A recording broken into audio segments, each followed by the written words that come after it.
હવે વાત કરીએ આપણે પરમાણુ ઉર્જા. પરમાણુ ઉર્જા વિશે વાત કરીએ. પરમાણુ છે, પરમાણુ એ દરેક તત્વોનો પાયાનો એકમ છે. પરમાણુ વિજ્ઞાનના ફળ સ્વરૂપ ઉદ્ભવેલ પરમાણુ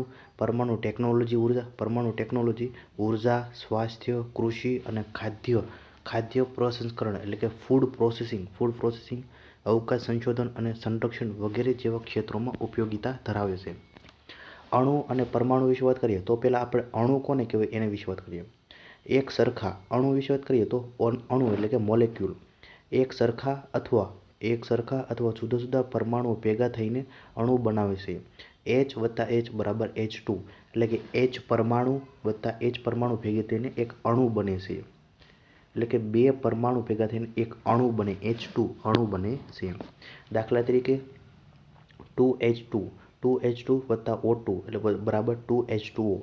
2H2 પરમાણુ અને O2 પરમાણુ છે, O2 પરમાણુ 2H2O એટલે કે અણુ બને છે. પરમાણુ એટલે કે એટમ. તત્વો છે, તત્વોનો પાયાનો એકમ પરમાણુ છે. કોઈ પણ તત્વનો નાનામાં નાનો અતિ સૂક્ષ્મ કણ જે તત્વના તમામ ગુણધર્મો ધરાવે છે તેને પરમાણુ કહે છે. પરમાણુના કેન્દ્રને ન્યુક્લિયસ તરીકે ઓળખવામાં આવે છે. તેનું ન્યુક્લિયસનું કદ છે 10⁻15 મીટર એટલે કે 1 ફેમ્ટોમીટર છે. જે પરમાણુની ત્રિજ્યા છે નેનોમીટરમાં મપાય છે. પરમાણુની ત્રિજ્યા નેનોમીટરમાં મપાય છે અને પરમાણુના કેન્દ્રને ન્યુક્લિયસ કહે છે. ન્યુક્લિયસનું કદ છે 10⁻15 મીટર એટલે કે 1 ફેમ્ટોમીટર. 1 ફેમ્ટોમીટર બરાબર 10⁻15 મીટર અને 1 નેનોમીટર બરાબર 10⁻9 મીટર. 1 ફેમ્ટોમીટર જે પરમાણુના કેન્દ્ર છે એનું ન્યુક્લિયસનું કદ છે અને 1 નેનોમીટર જે પરમાણુની ત્રિજ્યા છે.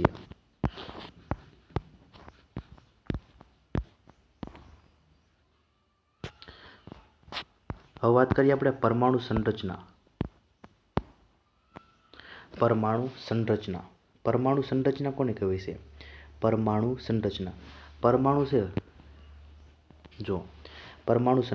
પરમાણુ છે પ્રોટોન, ઇલેક્ટ્રોન અને ન્યુટ્રોન છે. ન્યુટ્રોનના વિસ્ફારિત કણોનો બનેલો અવિભાજ્ય એકમ છે.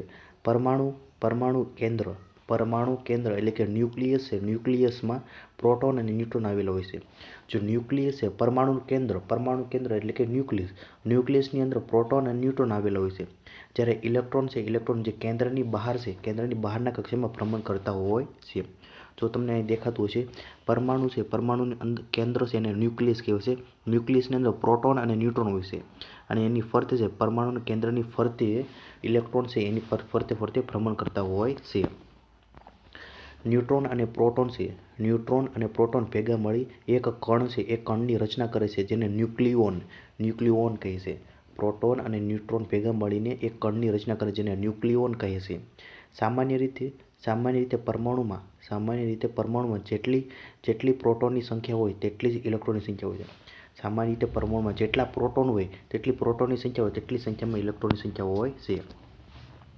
પ્રોટોન ધન વીજભારિત હોય છે જ્યારે ઇલેક્ટ્રોન ઋણ વીજભારિત હોય છે તથા ન્યુટ્રોન એ તટસ્થ એટલે કે વીજભાર રહિત હોય છે.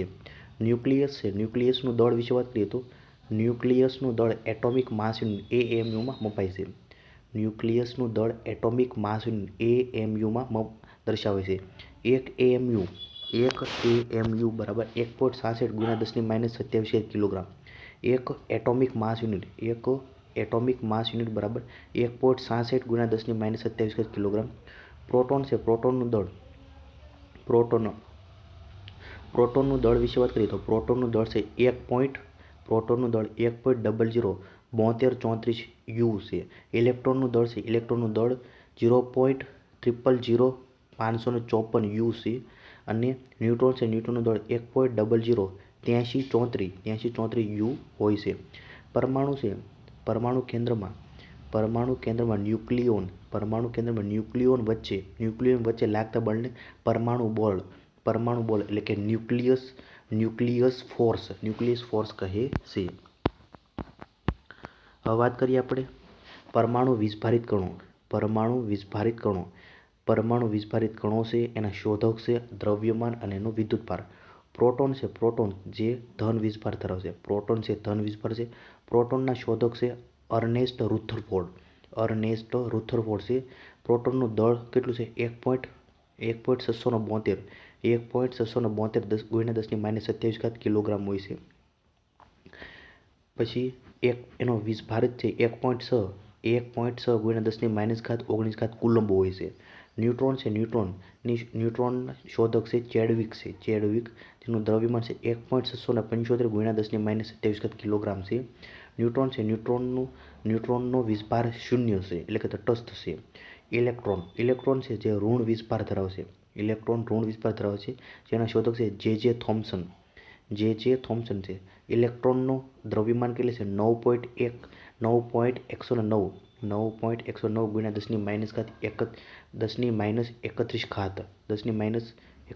કિલોગ્રામ. અને ઇલેક્ટ્રોનનો વીજભાર છે -1.6 કુલંબ. હવે વાત કરીએ આપણે પરમાણુ ક્રમાંક એટલે કે એટોમિક નંબર. તત્વ છે, તત્વના કેન્દ્રમાં રહેલા પ્રોટોન અથવા કેન્દ્રની બહારની કક્ષામાં ભ્રમણ કરતા ઇલેક્ટ્રોન છે. ઇલેક્ટ્રોનની સંખ્યાને તે તત્વનો પરમાણુ ક્રમાંક કહેવાય છે. તેને ઝેડ વડે દર્શાવાય છે.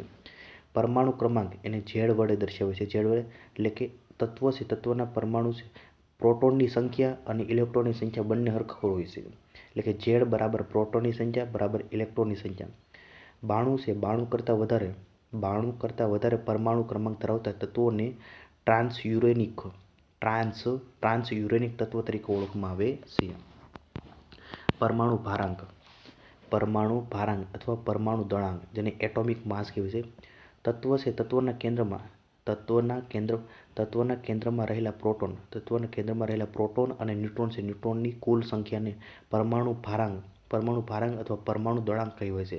તેને એટોમિક માસ એ સંજ્ઞા વડે દર્શાવે છે. એ બરાબર પરમાણુ ભારાંક એટલે પરમાણુ દળ છે, એટલે કે ન્યુક્લિયસનું દળ. ન્યુક્લિયસની અંદર શું હોય છે? પ્રોટોન અને ન્યુટ્રોન હોય છે. એટલે કે પ્રોટોનનું દળ અને ન્યુટ્રોનનું દળ હોય છે. એટલે કે એટોમિક માસ બરાબર પ્રોટોનનું દળ વત્તા ન્યુટ્રોનનું દળ. એટલે એ બરાબર પ્રોટોન વત્તા ન્યુટ્રોન. દાખલા તરીકે x z a છે. ઝેડ એ પરમાણુ ક્રમાંક છે. ઝેડ એટલે કે પરમાણુ ક્રમાંક છે. એ છે એ પરમાણુ ભારાંક છે. x એ તત્વની સંખ્યા છે. દાખલા તરીકે કાર્બન છે, કાર્બનનો પરમાણુ ક્રમાંક છે 6 છે અને પરમાણુ ભારાંક 12 છે. ઓક્સિજનનો પરમાણુ ક્રમાંક Z બરાબર 8 અને એ એટલે પરમાણુ ભારાંક છે ઓક્સિજનનો 16 છે. હવે વાત કરીએ આપણે આઇસોટોપ્સ એટલે કે સમસ્થાનિકો એટલે કે આઇસોટોપ્સ વિશે વાત કરીએ. પરમાણુ છે, પરમાણુઓના પરમાણુ ક્રમાંક સમાન હોય, પરંતુ પરમાણ્વીય દળ ક્રમાંક જુદા હોય તેવા પરમાણુઓને એકબીજાના સમસ્થાનિકો હોય છે.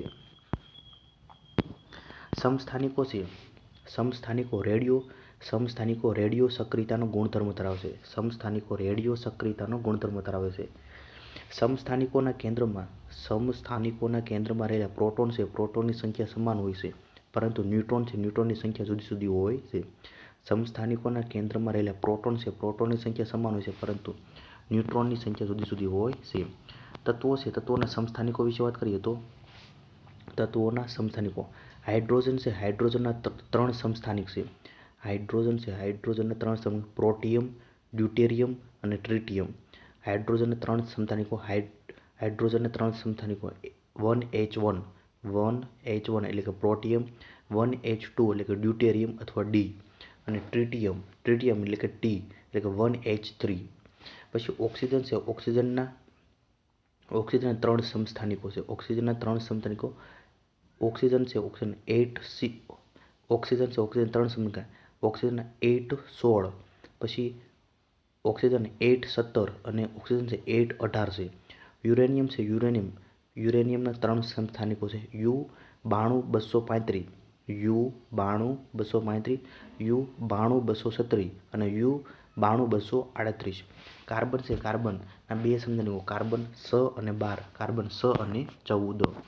હવે વાત કરીએ આપણે સમભારિકો. સમભારિકો એટલે કે આઇસોબાર્સ. સમભારિકો એટલે કે આઇસોબાર્સ જે પરમાણુ છે, જે પરમાણુ પરમાણુ દળ ક્રમાંક સરખા હોય પરંતુ પરમાણુ ક્રમાંક અલગ હોય તેવા પરમાણુઓને એકબીજાના સમભારિકો કહે છે. દાખલા તરીકે આર્ગોન છે, આર્ગોન તત્વ છે એના જો આર્ગોન, પછી કે એટલે પોટેશિયમ, પછી કેલ્શિયમ, કાર્બન, નાઇટ્રોજન છે એના જો આર્ગોન અને પોટેશિયમ છે, આર્ગોન પોટેશિયમનો જો પરમાણુ ભારાંક સરખો છે. કેલ્શિયમ અને કાર્બન, કેલ્શિયમ પછી પોટેશિયમ અને આર્ગોનનો પરમાણુ ભારાંક શકો એ બરાબર સરખા છે. કાર્બન છે એનો 14 છે અને નાઇટ્રોજન એનો પણ 14 છે. એટલે કે પરમાણુ દળ એટલે કે ક્રમાંક સરખા હોય છે. પરમાણુ દળ ક્રમાંક એટલે કે પરમાણુ ભારાંક સરખા હોય છે, તેને સમભારિકો કહેવાય છે. સમભારી તત્વો છે. સમભારી તત્વોમાં પ્રોટોન અને ન્યુટ્રોનની સંખ્યા અલગ હોય છે પરંતુ બંનેની કુલ સંખ્યા સમાન હોય છે. આઇસોટોન છે. આઇસોટોન કોને કહેવાય છે? આઇસોટોન પરમાણુઓ છે. પરમાણુઓ કે જેમના પરમાણુ દળ અને પરમાણુ ક્રમાંક જુદા હોય છે પરંતુ તેઓમાં ન્યુટ્રોનની સંખ્યા સરખી હોય છે. તેને એકબીજાના આઇસોટોન કહે છે. ઉદાહરણ તરીકે સિલિકોન છે, ફોસ્ફરસ છે, સલ્ફર, ક્લોરીન અને આર્ગોન. આ તમે આઇસોટોન એટલે કે ન્યુટ્રોનની સંખ્યા સમાન હોય છે. જો આઇસોટોપ કોને કહેવાય છે? આઇસોબાર અને આઇસોટોન. આઇસોટોપ કોને કહેવાય છે? આઇસોટોપ એટલે કે પ્રોટોનની સંખ્યા સરખી હોય છે. પ્રોટોન અને ઇલેક્ટ્રોનની સંખ્યા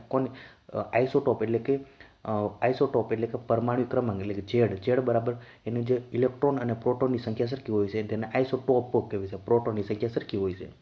પછી આઇસોબાર એટલે કે પરમાણુ દળાંક, પરમાણુ ભાર, જેને આપણે આઇસોબાર કહીએ છીએ એટલે કે એ સરખો હોય છે એ. અને આઇસોટોન એટલે ન્યુટ્રોનની સંખ્યા સરખી હોય છે. અહીં શું હોય છે? ઝેડ અને એ બંને અલગ હોય છે પણ જેની ન્યુટ્રોનની સંખ્યા સમાન હોય છે.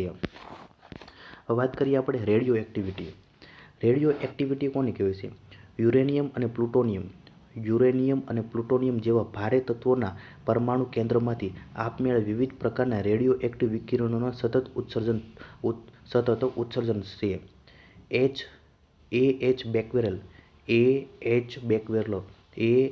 બેકવેરેલ નામના વૈજ્ઞાનિકે રેડિયો એક્ટિવિટીની શોધ વર્ષ 1896માં કરી હતી. કોને? રેડિયો એક્ટિવિટીની શોધ કોણે કરી હતી? રેડિયો એક્ટિવિટીની શોધ એચ બેકવેરેલ નામના વૈજ્ઞાનિકે રેડિયો એક્ટિવિટીની શોધ 1896માં કરી હતી. રેડિયો સક્રિયતા એ એક ન્યુક્લિયર ઘટના છે. તેથી તેના પર બાહ્ય પરિબળો જેવા કે તાપમાન કે દબાણમાં ફેરફાર, વિદ્યુત કે ચુંબકીય ક્ષેત્રની હાજરી વગેરેની પર કોઈ અસર થતી નથી. એટલે કે બાહ્ય પરિબળો જેવા કે તાપમાન, દબાણ, વિદ્યુત કે ચુંબકીય ક્ષેત્રની હાજરી હોય કે ગેરહાજરી હોય તેમાં કોઈ અસર થતી નથી. રેડિયો સક્રિયતાની શોધ માટે એન્ટોની હેનરી બેકવેરેલ, મેડમ ક્યુરી અને પિયરી ક્યુરીને વર્ષ 1903માં સંયુક્ત રીતે નોબેલ પુરસ્કાર આપવામાં આવ્યો હતો. રેડિયો એક્ટિવિટીના માપન માટેના પ્રમાણભૂત એકમને ક્યુરી સી કહેવાય છે. હવે વાત કરીએ આપણે રેડિયો એક્ટિવ ક્ષયો કોને કહેવાય છે?